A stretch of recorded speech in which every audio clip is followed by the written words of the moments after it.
শাইখ, আসসালামু আলাইকুম রহমতুল্লাহ বারাকাতুহু। ওয়ালাইকুম আসসালাম ওয়া রাহমাতুল্লাহি ওয়া বারাকাতুহু। আমি মুর্শিদাবাদ জি, থেকে বলছি। বলেন। শাইখ, আহ, তাহায়াতুল মানে উজু কখন কোথায় পড়বো এবং বেদাতে এমন কিভাবে চিনবো একটু বলবেন প্লিজ? হ্যাঁ, বুঝলাম না প্রশ্নটা আবার। তাহিয়াতুল ওযু কখন করব এবং না তাহিয়াতুল মসজিদ? কোথায় পড়ো? না, তাহিয়াতুল তাহায়াতুল ওযু। উজু।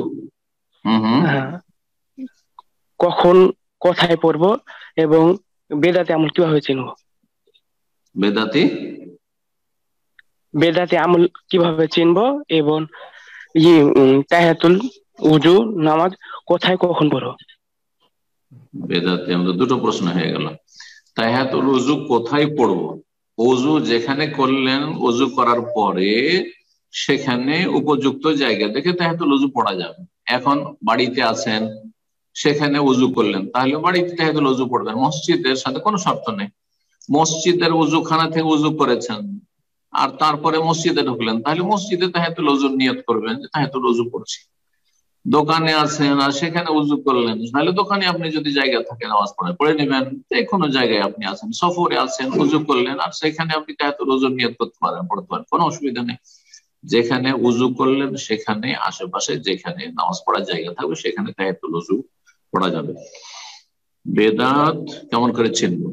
যেটি নবী সাল্লাল্লাহু আলাইহি ওয়াসাল্লাম করেননি, করতে বলেননি, আর সেটা নেকির আশায় করছে মানুষ, সেটা হচ্ছে বিদআত।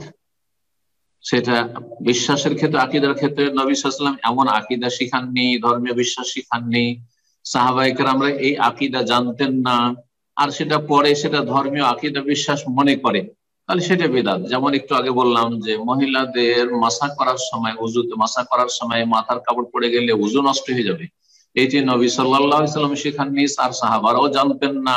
আর এইরকম ধ্যান ধারণা রাখা এটি আকীদাগত বিদআত, বিশ্বাসগত বিদআত, যে উযু নষ্ট হয়ে গেল, হাঁটুর ওপর কাপড় উঠে গেলে উযু নষ্ট হয়ে যায়, এই যে বিশ্বাস, এটি হচ্ছে আকীদাগত বিদআত। হ্যাঁ, উযুর সাথে সংক্রান্ত, কিন্তু আকীদাগত বিশ্বাসগত বিদআত। তো যেই কাজ বা যেই কথা নবী সাল্লাল্লাহু আলাইহি ওয়াসাল্লাম থেকে দ্বীন হিসাবে, ধর্ম হিসাবে, ইসলাম হিসাবে প্রমাণিত নয়, আর খোলাফায়ে রাশিদিন থেকে প্রমাণিত নয়, সাহাবায়ে কেরামরা সেই সব দ্বীন ধর্ম জানতেন না, আর পরবর্তীকার লোকেরা করেছে সেটা নেকির আশায়, সেটার নাম হচ্ছে বিদআত। ঈদ উল ফিতর, ঈদ উল আজহা নবী সাল্লাল্লাহু আলাইহি ওয়াসাল্লাম থেকে প্রমাণিত দিনে, কিন্তু ঈদ মিলাদুন নবী প্রমাণিত নয়, সুতরাং ঈদ মিলাদুন নবী বিদআত।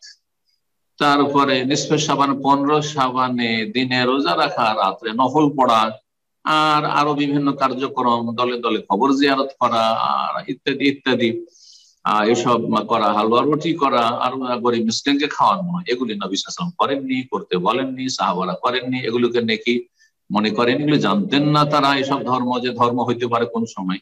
সুতরাং এগুলি হচ্ছে সব বেদাত। সাথে সে রজবে মেরাজ, নবী সাল্লাল্লাহু আলাইহি ওয়াসাল্লাম সাহাবীরা এগুলি পালন করেননি, সুতরাং কেউ যদি মেরাজের রজনী 27 রজব পালন করে সেটি বেদাত। এই হচ্ছে। জি, আল্লাহ বুঝার তৌফিক দান করুন। জি।